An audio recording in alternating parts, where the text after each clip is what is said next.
14 November chapter meeting of the AIA East Tennessee chapter. I really appreciate you guys coming today. I know it's terrible weather and we've got an almost packed house. Both mayors are here and we've got a lot to cover today, so I'm very excited that we're here on a holiday weekend. I hope you've bought your turkey and have dealt with the grocery stores already for the snow coming tonight. So thank you for being here. As always, we want to thank our sponsors. We wouldn't be here without our sponsors. If you are a sponsor, please stand so we can recognize you one more time for 2013. Please stand. Thank you.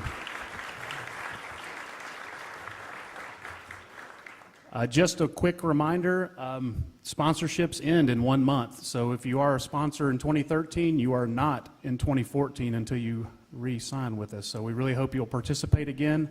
Our website and our vehicle for getting your name out there is up and running and doing very well. Looking forward to issuing the new sponsorship package probably next month. So be on the lookout for that so that we can start to have that discussion. Just some quick announcements. October is our absolute busiest month with the AIA East Tennessee chapter. We've got our golf tournament. We've got our design awards program. Our partners, the Community Design Center's gala is in the month of October. So we've all been in the room together for a lot this past month, but I wanted to just recap quickly the design awards banquet that was a huge success at the other Foundries location down at the Southern Depot. The biggest and best event of the year, in our opinion, and one of our proudest moments is when we can give the gold medal to one of our chapter members. Bob Holsapple is the 2013 recipient of the Gold Medal Award. We're very excited that he could be there and celebrate that with us, and then in turn welcome the 2013 class of new registrant recipients that were recognized at that event.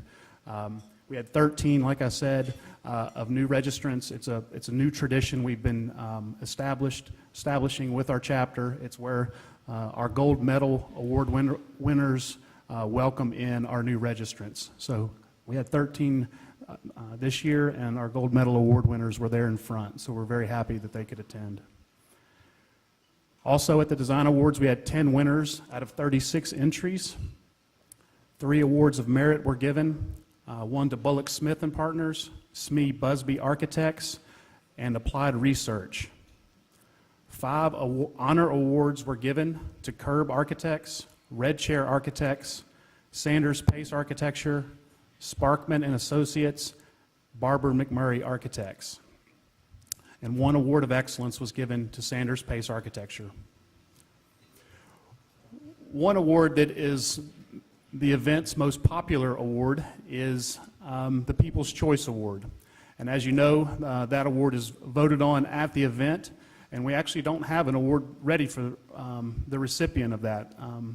The popular vote, and the one that I feel is most deserving this year, is the offices of Barber McMurray Architects, designed by Barber McMurray Architects. So if somebody from Barber McMurray could please come to the podium and get your People's Choice Award, I'd really appreciate it.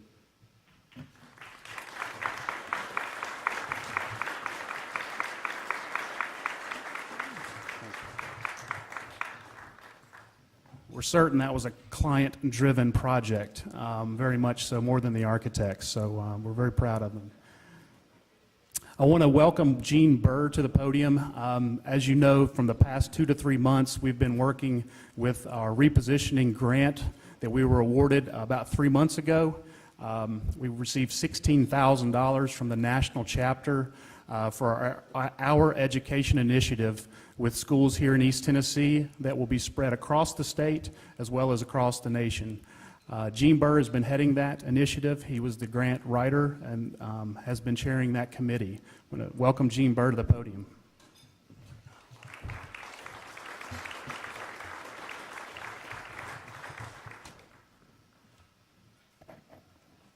Well, it's a pleasure to be presenting this video to you in its premiere showing. It represents a lot of work and at a fast pace. The AIA's national program on repositioning is basically intended to encourage local AIA chapters to take the initiative in projects that engage its members with the community. The AIA chapter board appointed a task force to implement the project using architecture to teach problem solving through critical thinking skills. The task force that was appointed is comprised of Richard Foster, Megan Paris, Suzanne Taravola, Brandon Pace, and Paul Schoonover. We had a education consultant, art teacher from West Valley Middle School that we've been working with a number of projects over the years. She's an experienced art teacher at West Valley Middle School, and she will actually be leading the workshops as we go across the state to present these to the other AIA chapters. Suzanne made the comment when we got the grant from the National AIA that this presents a unique opportunity to reinforce critical thinking skills essential to Common Core standards. And I think that pretty well sums it up. The task force selected 10 signature buildings, structures in the community that were recognizable landmarks that demonstrated principles of good design and how the design process solves complex problems. The four of those projects were selected to be featured in the video. The Gay Street Bridge, the Knoxville Transit Center, the Tennessee Theater, and UT Art and Architecture Building were the projects selected. For various reasons, their visibility, because they represented unusual solutions to the problems presented. Also, in the accompanying PowerPoint that we'll make available to the art teachers, science teachers, and others that participate, include the Sun Sphere, the Lawson McGee Library, the Neyland Stadium, Ayers Hall, City County Building, and Market Square. We knew from our research on the grant proposal that it wasn't sufficient just to teach the theory of critical thinking. We knew that students had to have the opportunity in the classroom to practice critical thinking skills. And since the design process, the essence of the design process is problem solving through critical thinking, we felt uniquely qualified to assist teachers in the classroom in getting this message across to the kids. And by using the projects that were selected as solutions to each unique problems, we felt that we could present a special opportunity. This video was first presented last week to a group of 20 art and science teachers and young architects who have volunteered to collaborate in classroom activities. Okay, John, I guess we're ready to roll it. The video speaks for itself. Join us on a problem-solving journey through your hometown that invites you to see buildings and structures through the eyes of architects as solutions to complex problems. This guided tour of architectural icons in our community introduces critical thinking skills. These skills lead to successful problem solving and can be applied to nearly all disciplines and situations. Critical thinking includes these key activities: asking questions, defining a problem, examining evidence, analyzing assumptions and biases, avoiding oversimplification, considering interpretations, tolerating ambiguity. The journey begins with the problem-solving process called design. By our nature, human beings look for patterns. Simple, familiar patterns are most appealing to us. The stores where we shop have predictable pathways. Buildings and communities have patterns too. When those patterns aren't predictable, when things seem out of place or become too complex, we tend to get lost and frustrated. Sometimes we like or dislike something based on whether it makes sense to us. Architects create clarity and order, both within the building and within the surrounding community. Learning how the building will be used helps the architect design it in a way that makes sense. All buildings and structures are built with a specific context, a location and time frame, to solve a problem by creating a form that is dedicated to its function. Look at old and new structures that serve different functions and different groups of people and ask the questions. Who uses this building? For what purpose? When was it built? What was the social context? Where was it built? How well did it work? Architects define a problem by asking questions. They ask questions, listen, analyze, weigh emotional reactions or biases, observe people and activities, compare previous solutions, predetermine what the obstacles might be. They may come up with a number of alternative solutions that address many different needs of many different types of users. There may be more meetings, many opinions, and challenges. They sort through all this information and go back to the drawing board using the critical thinking process. They continue to ask questions, listen, and compare possible solutions. They use design tools such as measuring, sketching, modeling to develop new solutions. The challenges are part of the creative and analytical process. Design is a problem-solving process that balances multiple needs and functions for multiple people. But there is no single right answer or solution. Take a look around your hometown at buildings, structures, and bridges to discover the architectural thought process that resulted in the solution. Let's begin the journey in problem solving through architecture.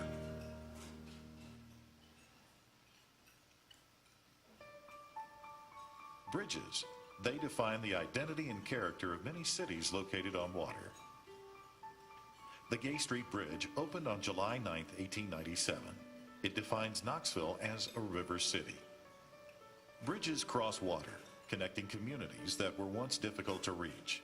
The Gay Street Bridge connected downtown to South Knoxville. But streetcars had just converted from animal power to electric power in Knoxville, so this bridge was not originally designed for automobiles. The Eiffel Tower, completed in 1889, was quite literally the height of fashion in architecture. It was, at that time, the tallest building in the world. The Gay Street Bridge used the same style of spandrel-braced arches that were used in the Eiffel Tower. Steel construction had been introduced in the 1850s. It allowed for longer spans, fewer piers, and lighter construction than ever before, and allowed ships and barges to pass beneath. The Gay Street Bridge kept its importance as a river city and allowed the economy to extend opportunities for growth.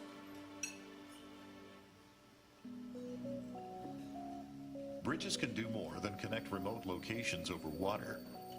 In 1345, a bridge in Florence, Italy, became famous for many businesses that were located on it. And today, a modern bridge in Knoxville solves complex problems and serves multiple functions, including the transportation needs of a growing population. Mass transportation is part of the life in the big city. Subways, trains, buses. It's good for the environment because it reduces traffic, pollution, and gas usage. It is vital to the economy for workers, visitors, and shoppers. The Knoxville Transit Center, completed in August of 2010, was built for bus travelers. It's located in the busy part of downtown where mass transportation is most needed for travelers. There wasn't much land available downtown. The land in the area was already being used as a major roadway. So a bridge was built that goes over the existing road. Travelers can use the bridge to walk safely from the bus into town. This modern transit center needed to blend with existing buildings. The curved awnings of the transit center follow the wave pattern of the Civic Coliseum roofline and also the Tennessee Amphitheater at the World's Fair site. It was built to present Knoxville as a modern mass transit community, to meet the needs of a growing population, and to address growing concerns of the environment and rising fuel costs. The Transit Center is recognized as one of Knoxville's buildings that is certified for its energy conservation and environmental design. A multiple-purpose bridge, a solution to many problems. It was a project that required critical thinking, years of meetings, projections of the future of the community, studies of traffic patterns and population density, and pollution. The combined efforts of two architectural firms working together.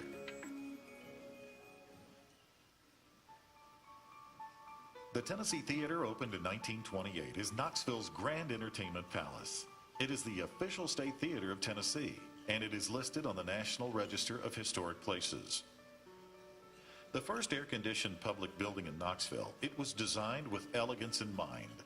Its Spanish Moorish style interior helps convey the theater's reputation for first-class, worldly entertainment, and it reinforces the historical importance of the building.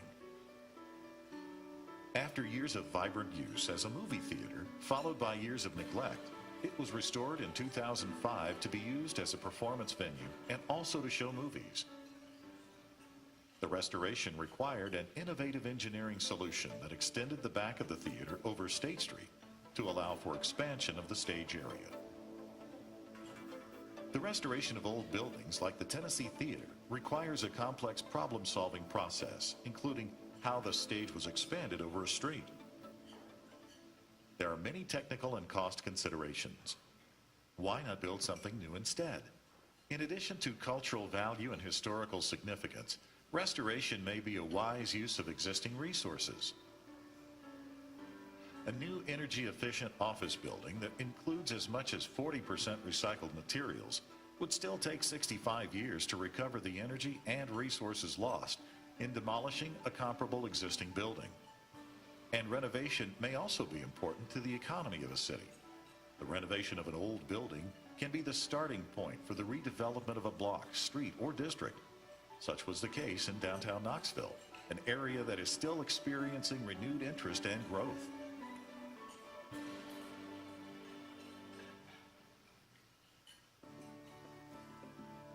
The Art and Architecture building at the University of Tennessee was designed as a laboratory for learning for design students.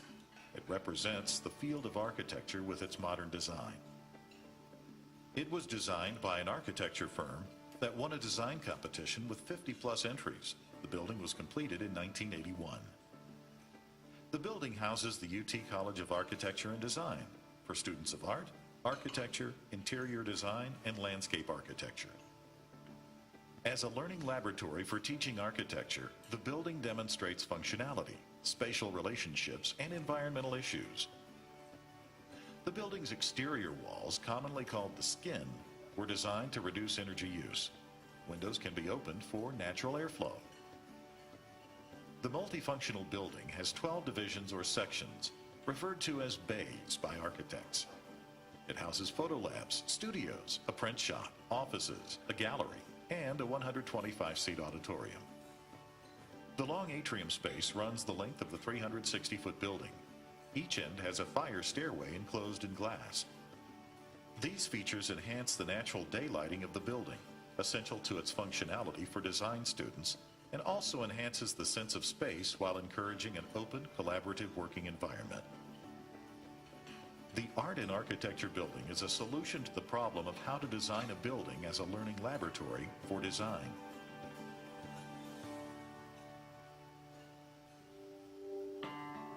As you visit buildings and drive through a town, maybe you'll have a sense of the problem-solving process, the way problems are defined, learning to ask the questions, understanding the context and challenges, listening to different opinions and needs, and pulling all of the information together. When you see a building, as you decide whether you like it or not, consider the who, what, when, where, and how. Ask yourself and others questions, knowing that sometimes in life, like in architecture, there may not be one answer. Gather as much information as you can. Ask questions, look, listen, accept challenges, and think of the many different ways to solve the problem. This is how thoughtful ideas are generated and how creative solutions to complex problems can be considered.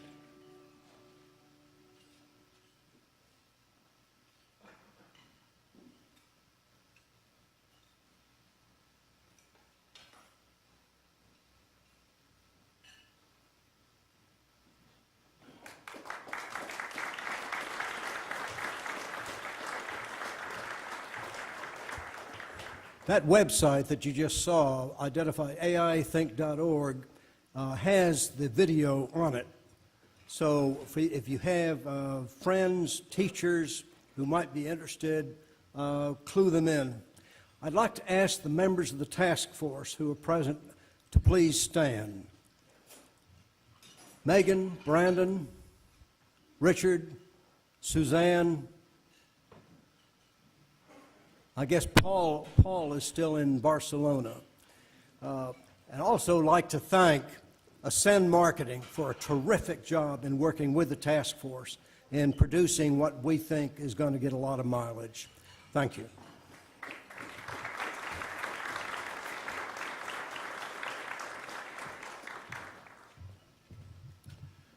Wow, Gene, that's a lot of work in a short amount of time. I really appreciate all of your effort and the committee members here and present and those that couldn't be with us today. So just to recap again, one of the other things that happened this October is we held our annual board retreat.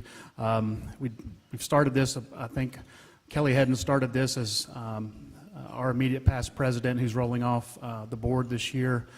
We've carried that tradition far a couple 2 years after that now, and John Thurman, your president-elect for 2014, chaired that retreat, and this is where we really set the goals for our next year. And it's really a reflection on what we've done in the past year. So as you can see from the photos, lots of effort was being displayed on our marker boards, and thanks to Synergy Business Environments for letting us use your conference room and really mess it up for a day. And again, it really starts to, for myself, to reflect on what we did accomplish this year and what we set forth. So it was a great privilege to serve as your president this past year. This will be my last meeting in front of you, and you probably will be thankful for that. But I hope we moved the meter a little bit this year, and I'm going to welcome John Thurman to the podium to talk to you about what he will be doing next year. So welcome, John Thurman.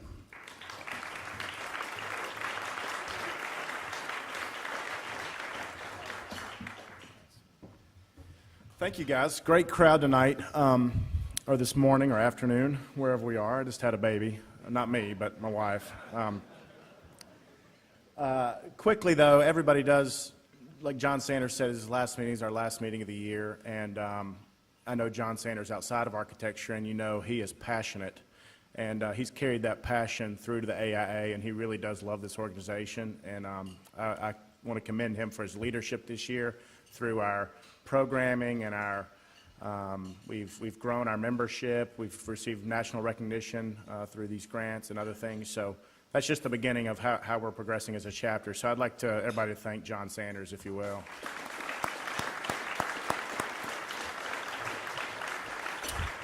All right, thanks, John.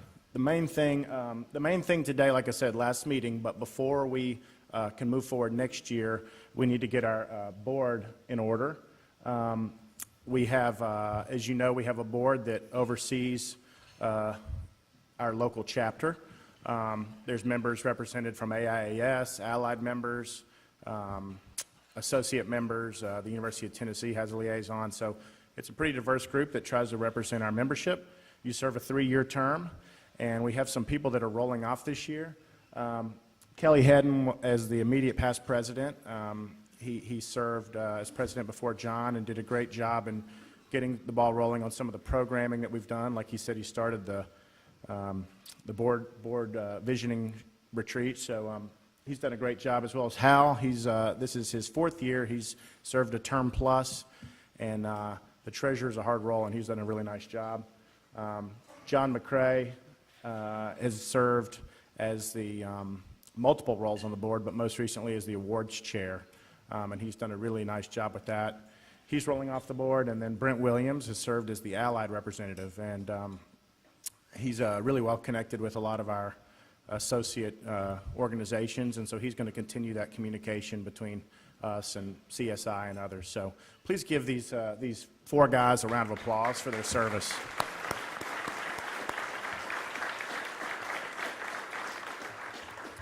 Okay, so here is what we have coming in. We've listed all the board members as well as the incoming board members in red. And what we're going to do is we have a slate that we present. So the board met last week, voted on these members.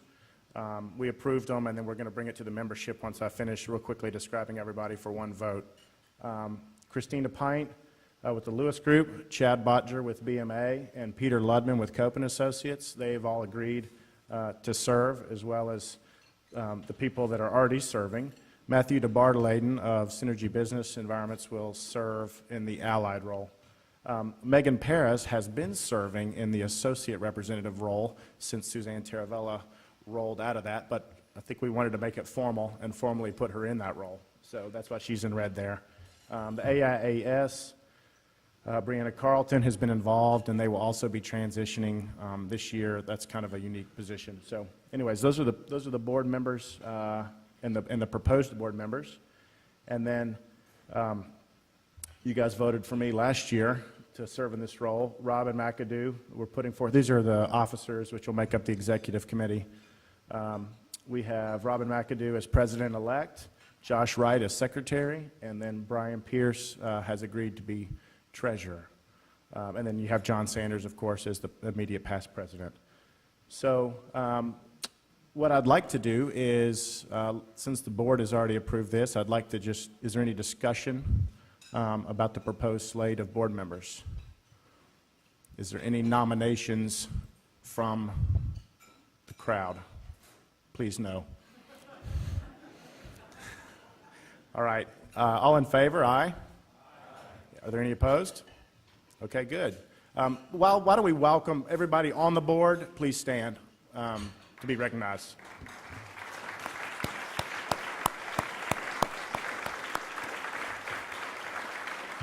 Thank you, guys. Like I said, they serve a minimum of 3-year terms. Normally, we bring you in for more. Upcoming events, we have the Crode Freeman Seminar. It's coming up very quickly. I know we had a slow attendance RSVP at first, and I'm hoping that's picked up, which I hear it is. So that's coming up next week. So be in touch with Pat, I think, at the latest by December 2nd it is, if you want to attend. Let's see. We're trying to change some things up a little bit in the membership meetings in a good way.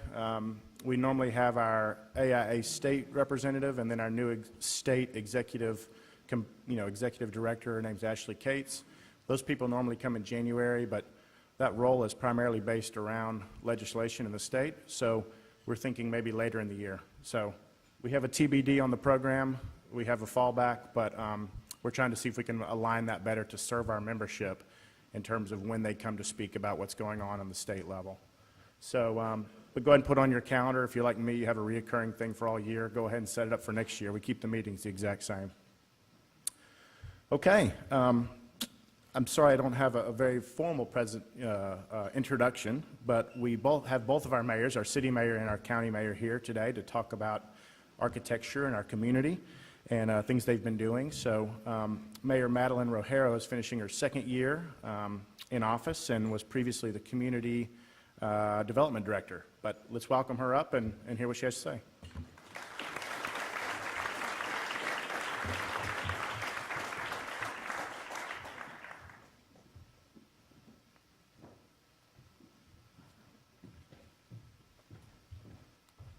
Well, good afternoon.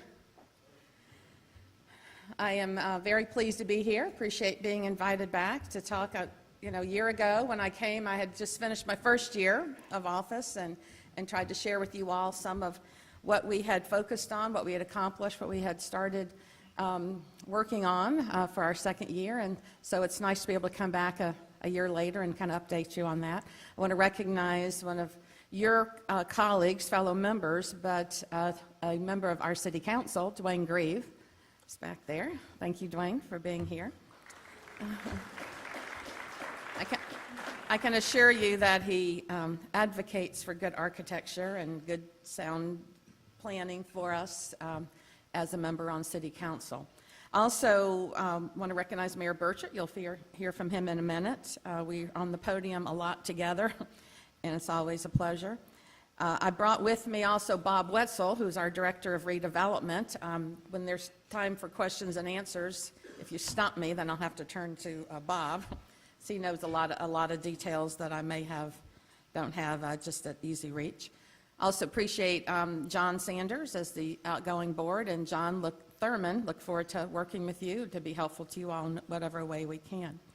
I thought I'd start by talking about sort of our approach as city government in developing an urban vision and urban policies. First of all, we look at, we want to drive reinvestment where there has been disinvestment. That's the key. That's one of the key goals of Bob's department in particular. We also then, our philosophy is you start at the center and you work out. And so downtown has been for a number of years, even with my predecessors, a big focus. And we have continued that.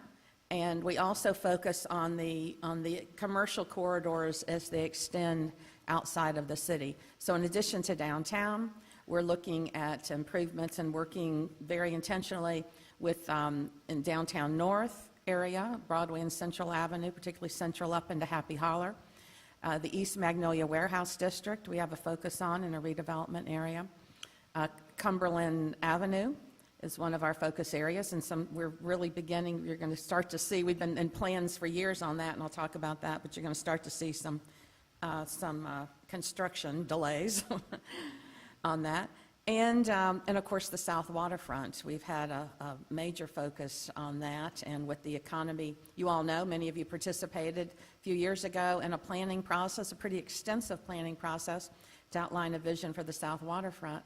And then right about the time that came out, the economy tanked. And the main goal of that plan is to be driven by private investment. So for a while there wasn't much private investment, as you all know as well as anybody. And so now as we're starting to see the economy recover, we're seeing more interest in really all over Knoxville. But particularly we're starting to see some dramatic announcements for the South Waterfront. So, so focusing on driving investment from the center out and then along those commercial corridors, we also believe that, government can't do it all, shouldn't do it all. But we want to leverage the private investment. So we try to think through where we can be strategic and very targeted in public investment in city dollars or in incentives such as the tax increment financing or the pilot programs. And then try to leverage, use those very strategically to leverage the private sector investment. And that's worked for many years, and that's what we'll be continuing to do. So I thought I'd talk maybe a little bit about just some of the downtown work that we have seen, either public or private.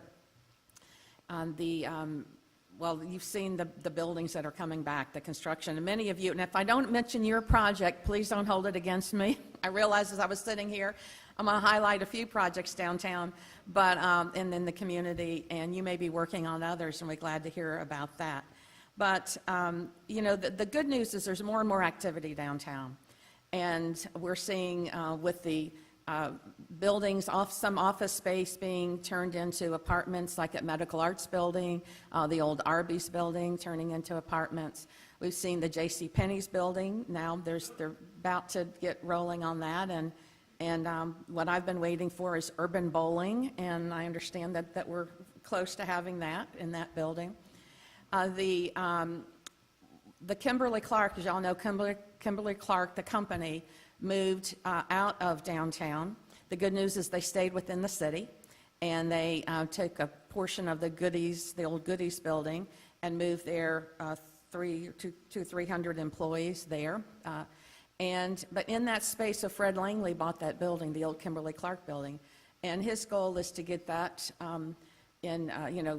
leased up and full of businesses and people, and he and TVA needed more parking.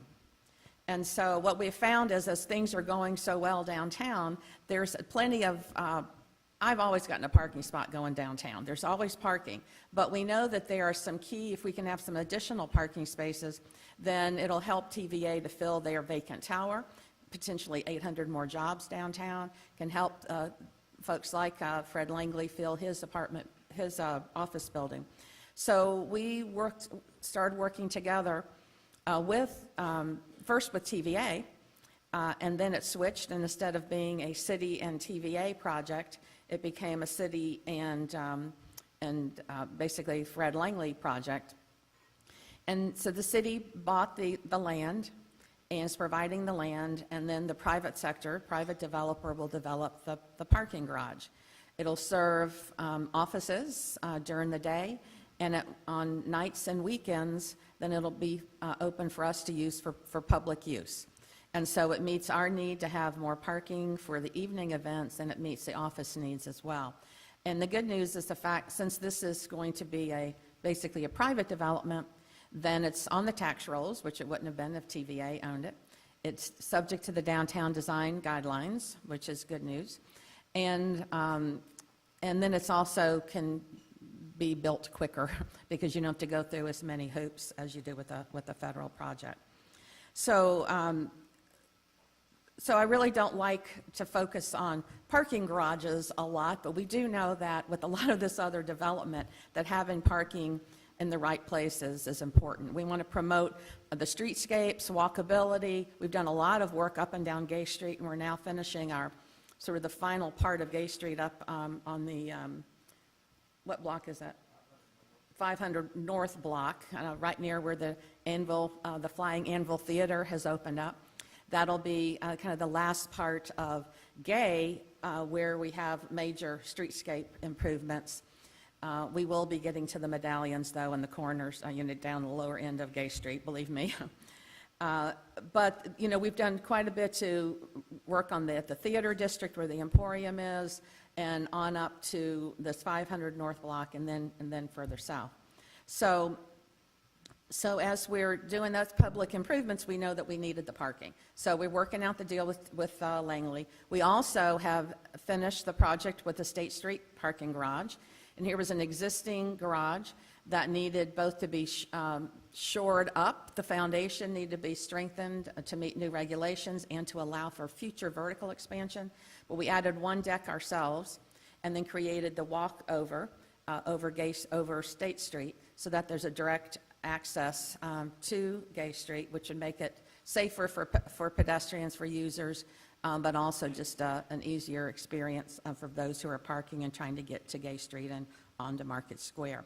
That's going to open up, I think it was something like 240 spaces, plus we've created some additional space down lower in the parking garage that had been used for city storage, so that'll open up some more parking.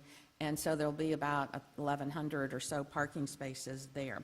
So hopefully that will help with the thriving businesses and the thriving activity downtown. Let's talk about the South Waterfront. Before I move off of downtown, of course, the big news this year was McClung warehouses. That's something that has been a problem for years, for several administrations, trying to address that disinvestment, followed by, major fire and then more disinvestment. So we had an opportunity this year when the owner went into bankruptcy to go to the bankruptcy court, and ultimately through quite a bit of legal proceedings and such, worked out a deal with the bankruptcy court, and we have now closed on that property. The city is the proud owner of major blighted property on Jackson Avenue. But hopefully we will soon see some improvements to help all the great redevelopment that's gone on from John's office space there right across from that lovely site, on down to the Standard, the Armature, a lot of the buildings that have recently been rehabbed and put into new use. So our goal now is to get an RFP out soon to secure the building, to basically get it as secured as we can to prevent further damage. And then we will be releasing an RFP for proposals to reuse that building. So we are hoping that all of you are engaged in conversations with people, with potential developers, about how we might reuse those McClung warehouses. But we think that's a pretty huge victory for the city, for all of us, and certainly for property owners nearby. And that ties in the Old City. We also have some design, again, streetscapes improvements that we are working on the finalizing the designs on that to then be able to do improvements to the old city. So that's sort of the north end of town. Now, if you look at the south end with the south waterfront, we've seen a lot of movement recently. You know, I was involved, like many of you were, in that process years ago, and I remember somebody said, you know, down in living south, which I also live south, the comments were, you know, we don't want to be treated like a redheaded stepchild in South Knoxville. Well, my response was, we like being redheaded, we just don't want to be treated like a stepchild. And so the red hair is okay. We want South Knoxville to be unique. We don't want it to be just like every other part of the city. There should be something special, a special place. So that's been our goal, is to preserve what's great about South Knoxville, and a part of it is the fact that it's right on the river, and it's also, we've got the urban wilderness, something that, thanks to Legacy Parks Foundation, and the city and the county and other Appalachian Mountain Bike Club, a lot of the organizations have worked together to develop that concept and then to figure out how to connect those 1,000 acres. The 10 city parks, the 2 quarries, the 4 Civil War sites, Iams Nature Center, the wildlife management area, and then the biking trails that the club, that the Appalachian Mountain Bike Club has already built out through their own blood, sweat, and tears and plenty of cases of beer. They have built out something like 40 miles of trails in South Knoxville, which we hope will ultimately be connected to the, you know, very easily to the rest of our parks and greenway system.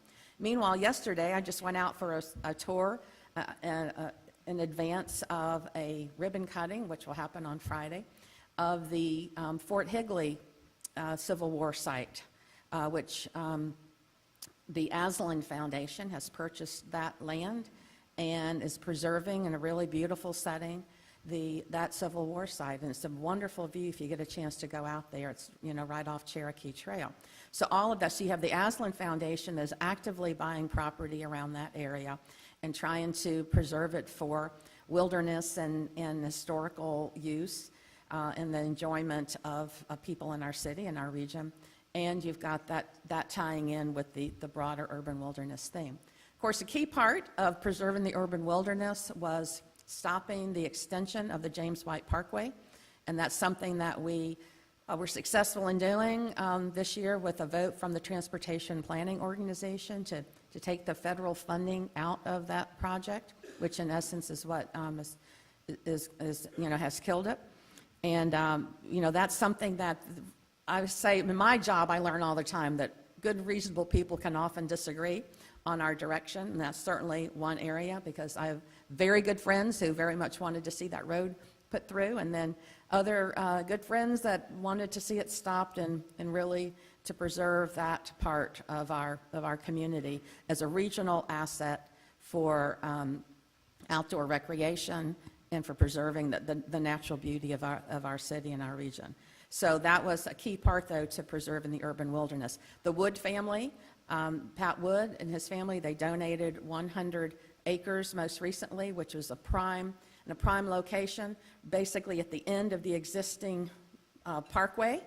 You go a little further and around South Dowell Middle School, and there's the 100 acres with 2 wonderful points viewpoints. You know, there's going to be a Pappy's Point in honor of Pat Wood.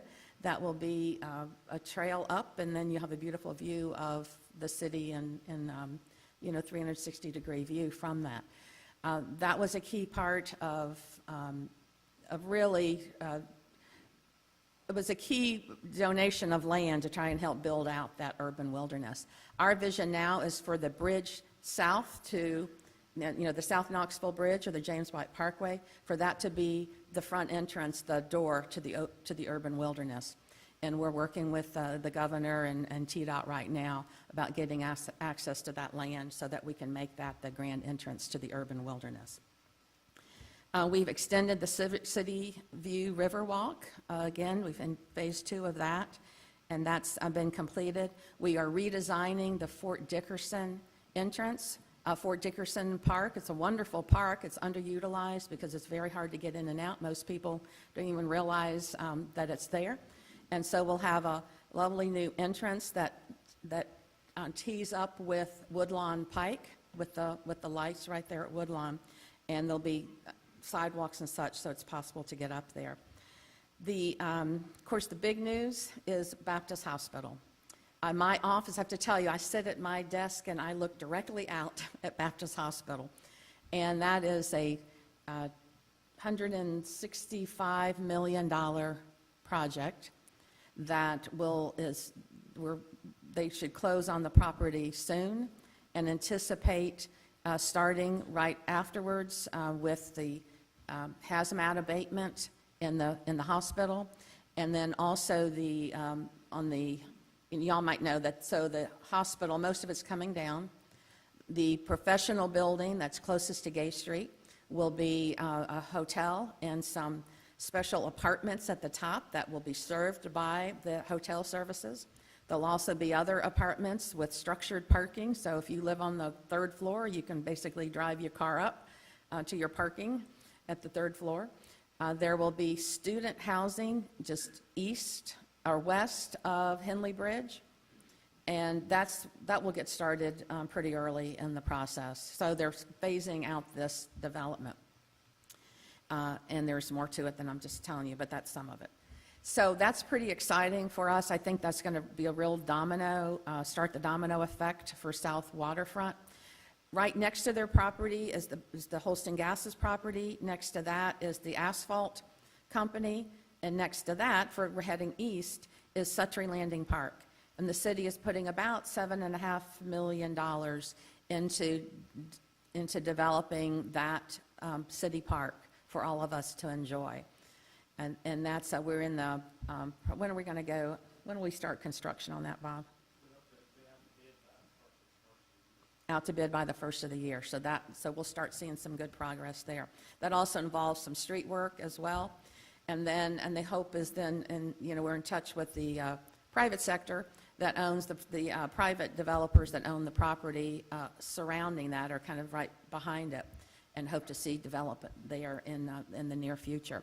Further down the South Waterfront is the apartments that John Gumpert is developing near Island Home. That's gone through. There was some opposition by some folks, and he's gone back and made quite a few changes to that project, and then council approved what they needed to approve to move that forward, and we will see now that apartment complex will be built, plus we're going to see some Riverwalk and road improvements, changing around that project.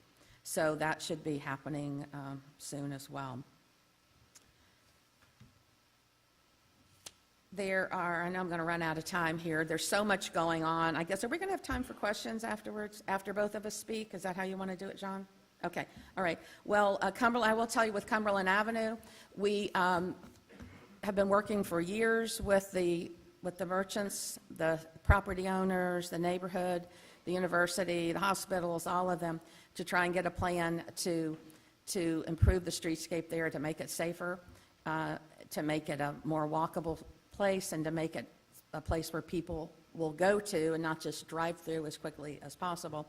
And it's been amazing when you can think about the diversity of the stakeholders there, that we actually got form-based codes passed there. We've rezoned a part of it, all without opposition.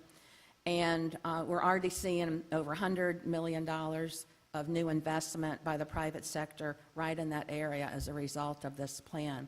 You've got the University Commons that's under construction. I don't know if you've seen it. It's really moving.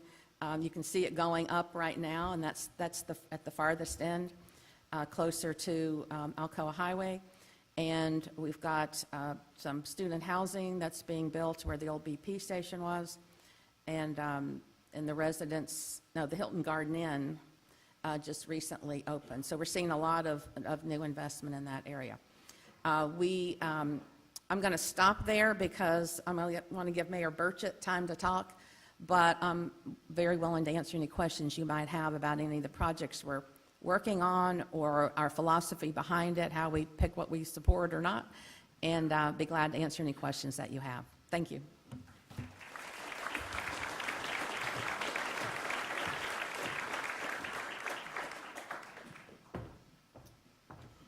All right, now we'll welcome up County Mayor Tim Burchett.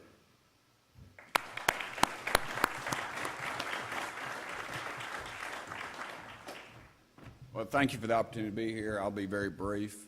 I just had a few notes here. I want to thank the good folks here at the Foundry. I've eaten a lot of chicken dinners in my life, and I've eaten quite a few of them here. I've eaten more here, I think, than I have with Colonel Sanders. So that was a good meal, and I want to thank you for that excellent video. When you started that, I thought, oh no, another slideshow, and I was wrong. That was very entertaining and interesting as well. When I leaned over to, I guess, my communications director, Michael Grider, and I said, man, when did architects get so young? I just remember them being a bunch of old guys. Now I'm 49, and everybody's looking just a little bit younger. So I spoke here one time at a graduation, I remember, and it was early on in my political career. I believe I was in the State House, and I remember that everybody was really nodding at attention. It was packed too, but I did notice people kept getting up and walking to the back. I couldn't figure out what was going on, and they were laughing at all my jokes, and everybody was nodding agreement, like, yeah, yeah. And then after it was over with, I realized that they had an open bar in the back. So I learned then not to take myself too serious. I think they're more concerned what Jim Beam and Jack Daniels had to say than Tim Burchett. So I'll keep my comments brief. Throughout our area, Mayor O'Hara did an excellent job of going over everything, and I've always remembered, my dad told me one time when you're speaking to a group of doctors, the last thing they want to hear about is about medicine. So I'll just touch on a few brief things here that we're working on and have done in this community. Of course, throughout the west sector, we deal a lot with roads. When I took office, we had not developed any, that year there wasn't any road improvements in all. I believe we're up to 27 miles now. The Karnes Connector, of course, Oak Ridge Highway to Karnes Valley. Development Corporation recently voted on some rezoning, requested rezoning for the Butler family property near Westbridge. We're into business parks in this county, and of course there's a KUB substation and a mainline sewer that is already on site, so we'll have to use that to access the Karnes Connector. And of course Beaver Creek, Clinton Highway realignment, that's near Thres's Nursery if you're ever out that way. And we just announced the location and the planning stages of our Karnes Senior Center, which will be out in the Karnes community, of course. And north, our Halls Connector and the Andersonville Pike Emory Road intersection improvements. I keep looking over at that screen thinking they're going to pop up on there. I don't know why I keep doing that. And of course, in the south, Mayor O'Hara did a good job of talking about that. And east, of course, Carter Elementary School, we've opened and paid for that. We have a different role in the city versus the county. The city, of course, we have the school systems, and that's 63 cents out of every dollar. So 63% of your county tax dollars actually goes to our schools. And of course, in the center city, which if you live in the city, you live in the county, Marble Alley redevelopment, and of course, Oakwood School, which was kind of an interesting situation when we sort of inherited that from the schools. They are, I don't think government is always the best proponent of your tax dollars and your property, and that's a case in point. And they gave the school system turned that over to us, and within the year before we could even put the RFP out, of course, the roof caved in, and the thieves and the vandals and the crackheads had stole all the copper out, so it was just gutted and miserable, and we'd actually had recommendations from the neighborhood to tear it down, and we bid it out, and it fell through, and I said, let's try it one more time, and we did, and we're successful in that, and that's going to be an enhancement to that neighborhood. But something I did want to talk about briefly that we're doing in Knox County has nothing to do with architecture, but it is something to do with our community. We're sponsoring a thing called Wreaths Across America. They do it all over the country, and if you'll notice in our national cemeteries where our veterans are buried, that they put up wreaths at every grave marker. We're doing that this year, and I would hope folks in this room would consider sponsoring it. It just costs $15, and what we're doing is there's 6,000 veterans buried, over 6,000 veterans buried in our two cemeteries. That's Lions View and at Governor John Sevier Highway. And you can sponsor a wreath for $15, and if you're interested, I really would appreciate y'all going on our website, knoxcounty.org, and click onto the banner and sponsor a wreath. It just costs $15, and to think all the things we enjoy in this country, our freedom of speech, y'all get to come in here and you have to pay to listen to a couple of politicians talk, and nobody's threatening to drag us out of the room and beat us, so we can thank we can say, do we have any veterans in this room? If you'd raise your hand. All right, well, I appreciate y'all very much. And of course, our friends at Pilot Flying J have helped sponsor it, but I would appreciate if anybody's interested getting involved with that, you could.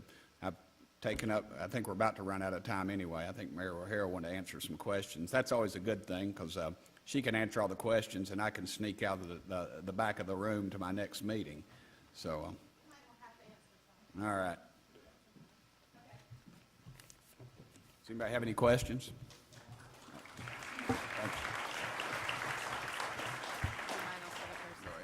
Questions? Yes, ma'am.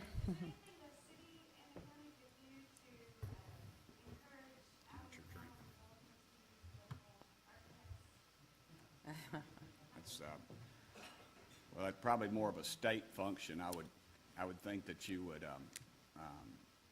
well, we can put it in contracts. We can do just about, I guess we can just do just about anything in contracts within reason of what the state law says. But generally, your state lobbyist is the person to direct that to, because you all have a pretty strong voice in Nashville. But maybe Rahel. Yeah, I mean, I don't know if we can do that. I know that in the past, when there have been large, like the plant, you know, for example, the South Waterfront planning process and different bigger events, often folks will team up together, and then you'll get the local talent as well. So honestly, I don't know whether legally we can do that. But that's something we'll check on. Pardon me? Again, I'm not sure if legally you can do that, but that's, We both have law departments. If you'll call it, give us a holler when we get out of here, and we can. yeah, find we that can out check pretty and quick. see. I don't know if anybody has tried, or if this conversation has gone on before, but I truly don't know whether that's something can be done. I will tell you that we're coming close on on some ordinances for council dealing to support local small businesses, so it may come into this, although this is more for bids than qualifications. You know, an RFQ is different from an RFP in that regard, but we are finalizing the technicalities of this, where in a bid process, if you're a local small business, you basically get extra points, and that, you know, that puts you at a higher, in a higher position to get the local work. Actually, what it does is technically it lowers the amount that you bid to make, and then it makes you more competitive, and then you still get paid at the higher price, and that's within a certain limit. So we are actually looking at trying to help local small businesses, whether it ties in with what you're talking about specifically, because I think a lot of times it's more of an RFQ for architects. Anyway, we'll check into that. Other questions? Jean? I was wondering about the prospect for your involvement with this presidential advisory committee that's been appointed to, how you see that unfolding. By the same token, they were virtually really intrigued with your proposal to put solar panels on county buildings, and trust that would be so that owners of the systems can benefit from the 30% federal tax credit that's available at this time. I'd be interested. Okay, great, thank you. First, Jean asked about my serving on the President's Task Force on Climate Preparedness, and that's something that I'm actually going to be there. December 10th is our first meeting. There are 26 mayors and governors and a couple tribal leaders from across the country who were asked to serve on this. I'm actually having some meetings ahead of time with folks in our state who are actively working on preparing communities for climate change. And so we'll see. I haven't been to the first meeting, so I can't say how all of this will unfold. But the idea is that they want input from the local governments, local and state governments, on how we all prepare best for climate change, for the severe weather events that we are seeing. Some places seeing them a lot worse than we are. But still, when you think about the hailstorm, the big rainstorms that we have had in recent history, we have a lot of flooding problems that results from it. We had major loss of tree canopy. We have one of the things that I know has been studied in Tennessee by Oak Ridge National Lab, UT, Vanderbilt, and others, is the impact on climate change on our aquatic and ecosystems and our and our plants and you know, our mountains, our forests. We have one of the most diverse ecosystems in the country right here with the Smoky Mountains and you know, our wilderness areas. And they are concerned about if you like to hunt and fish, there's concerns about the impact of water, the rising of the water, or the rising temperatures in our waters, with the impact on fish like trout and bass, and there's an impact on ducks. And so TWRA is concerned about this as well. So what I'm trying to do now is just understand all the different ramifications. You know, we don't have, it's easy when you're in New Orleans or someplace when you know the big hurricanes are a problem. You know, what is it that's going to impact us or already is impacting us? And so I'm trying to get up to speed on that. And then what we'll be doing is I'll be taking that message along with all the other representatives to the White House to talk about what federal policy is needed to help, you know, what they might do or what we can do ourselves. The solar initiative that we've been working on, it basically it's a partnership between us and the school system. Although our county charter lists me as the chief financial officer, the courts have ruled that through the school system, maintenance of effort and other things, the school system is sort of a quasi-entity off to itself. And the truth is we don't have enough rooftops, the county in our buildings that we have, to actually make it. It's just about a break-even proposition, and the school system doesn't. So, but if you combine the two, we do. And we've dealt with many, since I was in office, I look out of my office and look out on that flat roof, I think just what a waste. I've looked at planting bamboo to reduce heat, all these things, and solar, and we've had proposals from corporation, and some of them, frankly, are snake oil salesmen, and some of them are fairly legit. I remember one was a company out of China through Australia, which I thought was a weird combination. But the trick is making it profitable. We can all say we're green, but the reality is to the taxpayers, the green they're concerned about is that folding kind in their pocket. So we have to make sure that the proposal is financially, has the financial wherewithal. In this newest proposal, if TVA keeps its word, will work. And then we have to get it in because of the tax credits end in January. So we, or they open them back up to where we'd have the opportunity to get in on them. So this is the first proposal that is fiscally responsible and that we can do. So hopefully it'll work. We visited their installation up in Campbell County, walked out on several roofs, about the coldest day of the year, and it's just an interesting proposal. I like twofold. I like the fact that it's we're reducing our dependence on foreign energy supplies. It's, well, threefold. It's good for the environment, and three, kids really dig it. It turns them on to what's going on. They ask questions, and when you're in Campbell County in a rural community, just to think that those kids are just as fired up about science as kids down here at Bearden Elementary School is very, to me, means a lot of things. So we're hoping that it works out, and we're hoping that TVA keeps their word, and we can go ahead with it. I'd like to also make sure you all know, since you work with the developers and property owners, that Pathway Lending has a special, they're called the Mayor's Challenge, Energy Efficiency Challenge. It's special low-interest loans for commercial businesses, commercial buildings to upgrade, to retro-fix their systems, your energy systems. They want to promote energy efficiency upgrades, so I encourage you to look into that to see if it works for any of your clients. Other questions?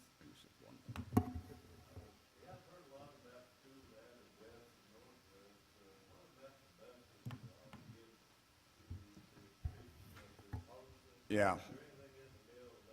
Yes, sir. What he's talking about is there is no, there is no Gibbs Middle School, and the kids out in the Gibbs community are literally bused to Holston, which is a fine school, but the problem is that they spend an hour going one way and an hour going back, and that's for a pretty long day, and you have parents trying to schedule things. So we're just trying to figure out a way to, if you know where I can find $14 million. I mean, everybody likes the Carter proposition. We paid for it in cash. We fought the school system. You know, it's not the way we've always done it, but we had some meetings, and we were able to come to an agreement. We'd like some similar proposal, but we don't have that much more to sell in Knox County to pay for that. So you'd either look at a tax increase or somewhere in their capital budget. They have property. I've been talking to some, I'll just say, philanthropist-type folks that might be interested in doing something, and I've been working closely with the superintendent on that, but that's an ongoing problem. And I don't like it. I don't think it's right to keep kids on a school bus 2 hours a day. And you're talking about a rural community, working-class folks that don't have any other means to do that, so it's unfair to them. Any other questions? Yes, sir. Mayor Barry, you were speaking about the Central Corridor, and I was just interested to hear how the county and the city work together throughout the RFP process of the North Knox High School in terms of deciding which projects to choose for that in terms of bringing vibrancy to the surrounding community. Right. That property is owned by the county, and so it was a county process. One of our staff members was on the evaluation committee at their request, but this is a county decision, and I'll let Yeah. Mayor. The proposal was, there's some people that are unhappy with it, but as I've told folks, if you didn't like the proposal process, you need to go to the state. People were calling me and saying, you should be involved in it, and I submit to you, no, I should not. We don't need to go back to the way it was prior administrations where, I would be looking at my contributor list to see who would get a proposal. So we followed state protocol and state law, and we're going to continue to do that until the state tells us otherwise. Yeah, I do want to add to what he just said, that we were very pleased that they did have an RFP process, because in the past, there was, if y'all remember South High, so previously, yeah, it's still there, it's still in bad condition, although the city initiated demolition by neglect, that ordinance on it, and I put some money in the budget so that public service could go in and try to do some basic stabilization on that so it won't get any worse. But what happened there was a former county commission under former administration decided to just put it up for auction. And then so the high bidder came in, but he had no plan for what he was going to do for it. And that's just 2 blocks from my house. And so I can assure you that with that kind of process, which is legal to do, it's something that you end up with you can and generally end up with a really bad outcome. But the county, when Oakwood School came up, the county under Mayor Burchett went for the RFP, and we're going to have a really nice facility there, and that the neighbors are thrilled to get from the neighbors I've talked to. And likewise with Knoxville High, good people will disagree on which the better proposal is, but I think, this is a good process, and I think we're going to see a good outcome there. John? Yeah, this is, Just for the record, 6 of my years of undergraduate studies were spent studying Cumberland Avenue, so I just want to say that for the record. and which was your favorite hangout? They're not there anymore. They're all gone. I'm old. I mean, now it's like a crystal parking lot. We're going to start, we've divided the street improvements into 2 phases, all the infrastructure and the changes. Phase 1 is going to be on the western end. We want to complete those street improvements while the University Commons is under construction, so that we'll be finished by the time they open up, and there won't be any conflicts for either one of us. And once we finish that, then what's the timing on that, Bob? 27th Street West is phase 1, and we should be bidding that right after the first of the year. We need to have construction in March, meet our deadline. Not only is that working with University Commons, it also allows West Volunteer and 22nd Street to feed into the 6-lane, 5-lane section of the design. So we have a good people around And then phase 2? Phase 2, Can you all hear back there? phase 2 will be approximately a year from now.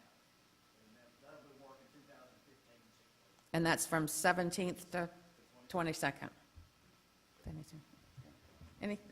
I guess it's time. Yeah, thank you all so much.